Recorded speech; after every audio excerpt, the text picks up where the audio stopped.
2 weeks ago, Prince Harry was told there was no room for him at Buckingham Palace.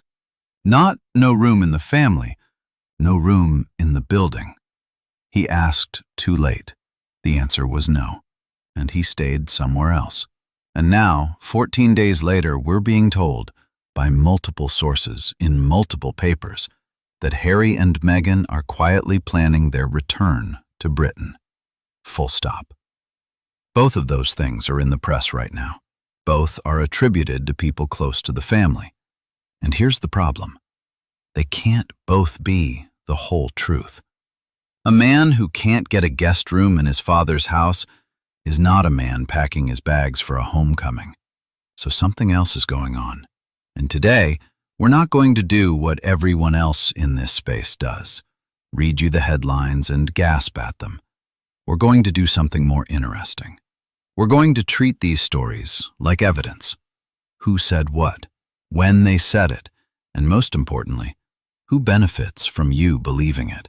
Because when you line these leaks up side by side, they start contradicting each other in ways that are honestly fascinating.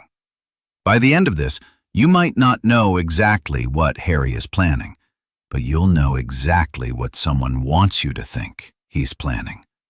And that, in royal reporting, is usually the more valuable piece of information. Let's start with what we actually know. Not what sources say, not what friends claim, what's on the record.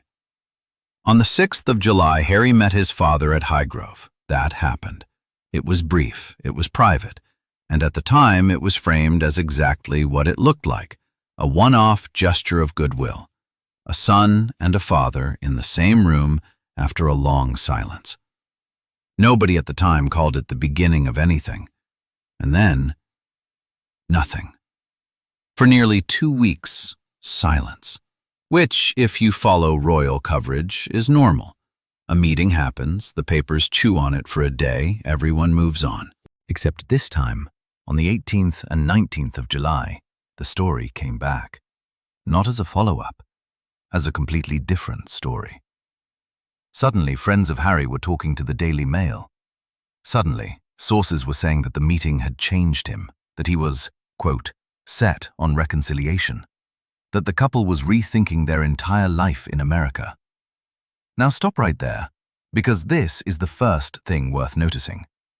Royal sources don't wake up one morning and decide to chat. In this world, timing is a message.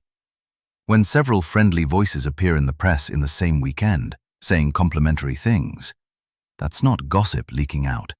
That's a story being placed. So the real question isn't whether Harry misses England. The real question is, why did someone want this narrative out there in the 3rd week of July and not the 1st? Hold that thought, because the answer starts to take shape the moment you look at what these sources actually said. And the wording is doing a lot more work than it seems. Here's the first version of the story. Call it the homesick version. A friend of Harry's tells the Daily Mail that the Duke has started to feel, quote, a little unwelcome in the United States, that he's grown disillusioned with the American dream. Another insider goes further. Harry's heart, they say, has always belonged to England. The American dream is fading, and Meghan doesn't quite feel at home there either. Now read that again, but this time, don't read it as information. Read it as writing, because that's what it is. His heart always belonged to England. That's not how a friend talks over a pint. That's a line crafted for a headline. It's warm, it's nostalgic. It makes Harry sympathetic to exactly the audience that spent 5 years calling him a traitor. Every word of it is doing repair work. Nothing in it blames anyone. Nothing in it mentions lawsuits or security disputes or Netflix. It's the story of a good man who simply got homesick. The one version of events where nobody looks bad and everyone can hug at the end. And when a leak has no rough edges at all, that should make you more suspicious, not less. Because real life has rough edges. Real family ruptures don't dissolve because of one meeting and a nice summer.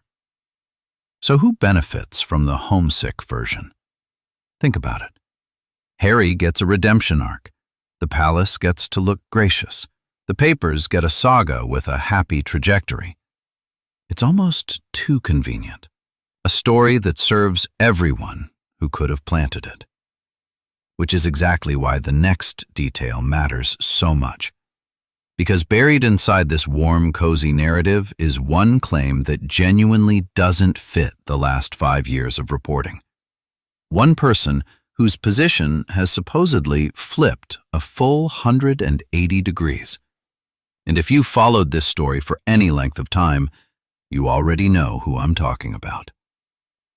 Meghan. For 5 years, every credible account of the Sussexes' plans has included one constant. Meghan was not going back. Not for holidays, barely for funerals. Her position wasn't ambiguous. It wasn't softening year by year. It was a wall. Britain, in her telling, was the place that broke her. The press there hounded her, the institution failed her, and California was the escape. That was the story, told consistently, from their own mouths, in their own documentary, in their own interviews. And now, in July of 2026, an insider tells us she, quote, fully supports her husband's desire to return. Not tolerates, not accepts, fully supports. People don't reverse a position like that overnight, but narratives do. And that's the tell here. In the world of managed royal stories, a change this dramatic isn't reported, it's announced. Someone wanted it on the record that Meghan is no longer the obstacle. And ask yourself why that detail matters so much. Because for years, the unspoken subtext in the British press has been, Harry would come home tomorrow if she let him. Meghan as the barrier is one of the oldest cards in this deck. So a leak that says she's on board isn't a detail, it's the removal of the last excuse. It makes the return story complete. It preempts the obvious question every reader would ask. Which means whoever placed this story thought it through. This was not a friend gossiping after dinner. This was narrative construction. And quite good narrative construction, honestly. If you're finding this way of reading royal news useful, by the way, this is exactly what we do on this channel. Take the headline everyone's sharing and figure out what it's actually made of. So if that's your kind of thing, subscribing genuinely helps. But back to the puzzle. Because if the homesick version were the only story in the papers this week, we could stop here. A clean, coordinated, sympathetic rollout. Case closed. Except, it isn't the only story. That same weekend, another source was saying something very, very different. And this version doesn't fit the warm reunion narrative at all. Here's the second version. Call it the cold eye version. Another insider, quoted the same week, offers a completely different reading of Harry's state of mind. The pull toward England, this source suggests, isn't about missing home at all. It's about the marriage. And then comes the quote, and it's a brutal one. When he was in love with Meghan, his feelings clouded his judgment. And now, the source says, it's as if the veil is lifting. Sit with that phrase for a second. The veil is lifting. That is not a neutral observation. That is a knife. It reframes the entire Sussex story. The wedding, the departure from Britain, the Oprah interview, all of it, as the actions of a man who wasn't thinking clearly. And it lands in print in the same news cycle as the version where Meghan fully supports a loving husband's homecoming. Same week, same story, opposite meanings. In one version, the marriage is so strong that Meghan is sacrificing her own comfort for Harry's happiness. In the other, the marriage is the very thing Harry is waking up from. These two leaks cannot come from the same camp. It's practically impossible. No press operation briefs both that the couple is united and that the husband is disillusioned. Which tells us something genuinely interesting. There isn't one narrative being placed here. There are at least two, and they're competing. Somebody wants you to see a reconciliation story. Somebody else wants you to see a marriage in trouble story. and both of them chose the exact same peg to hang it on: Harry's possible return to Britain. When rival sources fight over the meaning of an event, that's usually the best evidence that the event itself is real. Nobody wrestles over the interpretation of something that isn't happening. So let's set the spin aside for a moment and ask the detective's question. In this entire pile of quotes and claims, is there anything solid? Anything you could actually verify? There is. Exactly one thing. And it's not in England at all. It's in Portugal. Strip away every anonymous friend and every crafted quote, and you're left with one concrete, checkable detail. The couple has a home in Portugal, near where Princess Eugenie and Jack Brooksbank spend their time. That's not a feeling, not a state of mind, it's real estate. And in this story, the real estate might be the most honest witness we have. Because think about what Portugal actually is, strategically.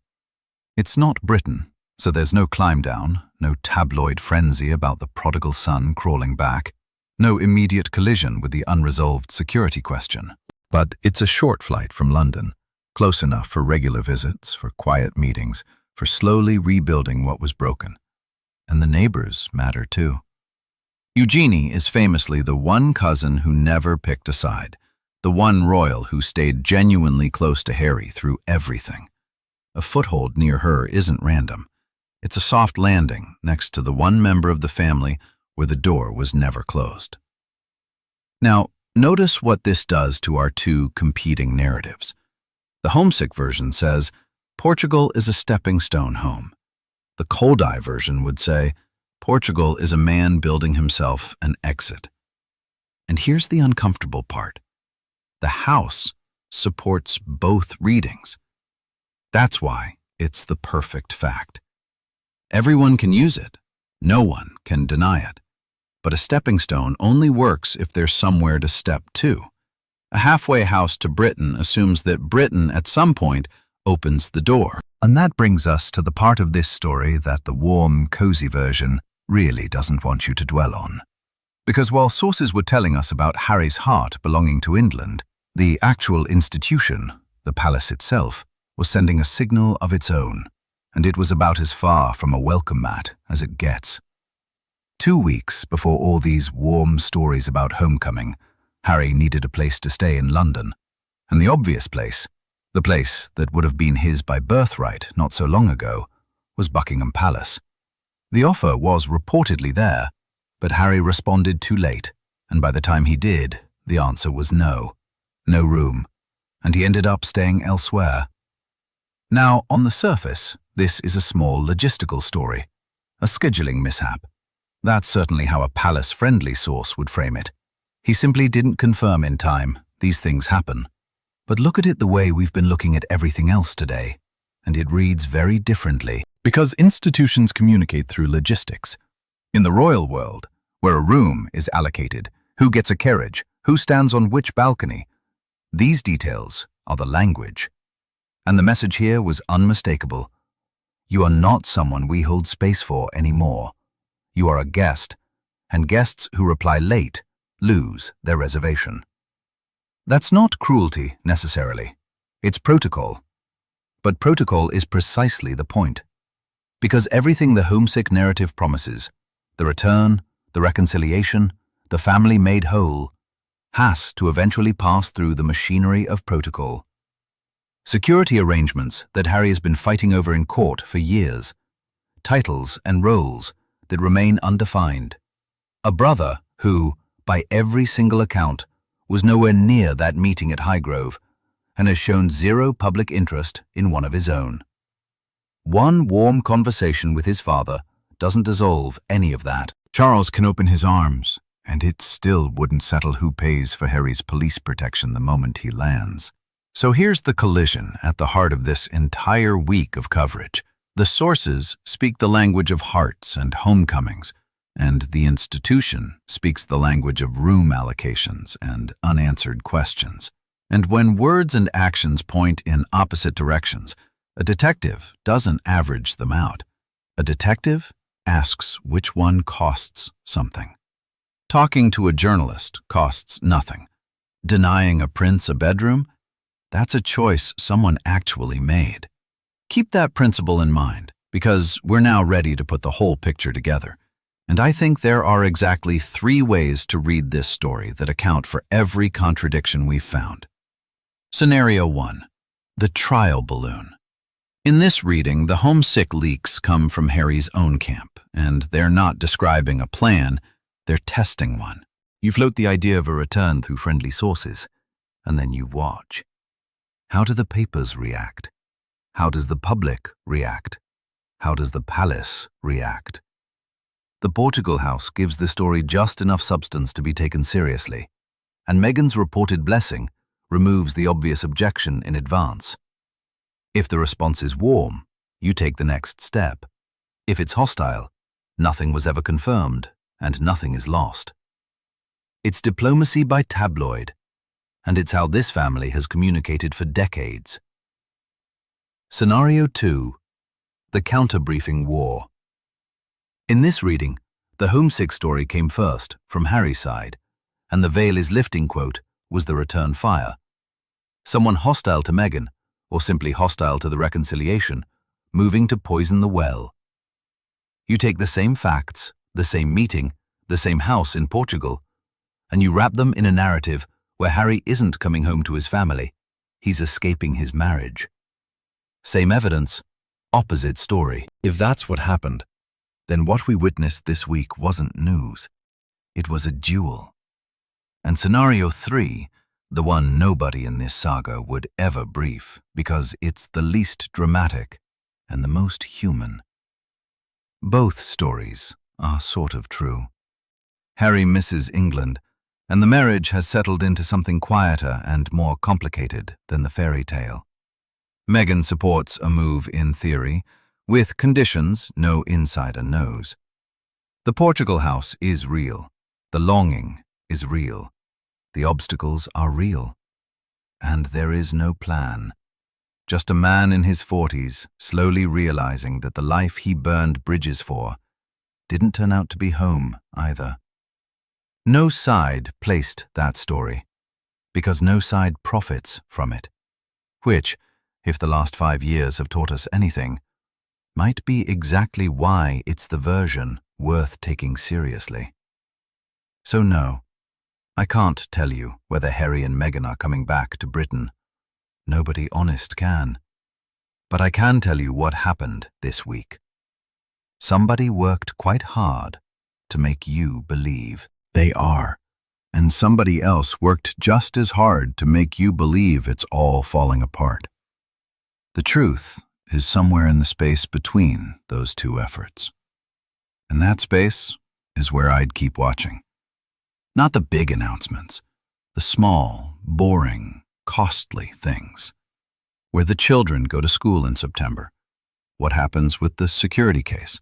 Whether Harry's next visit includes a room at the palace or another polite no. That's where the real answer will show up, long before any source announces it.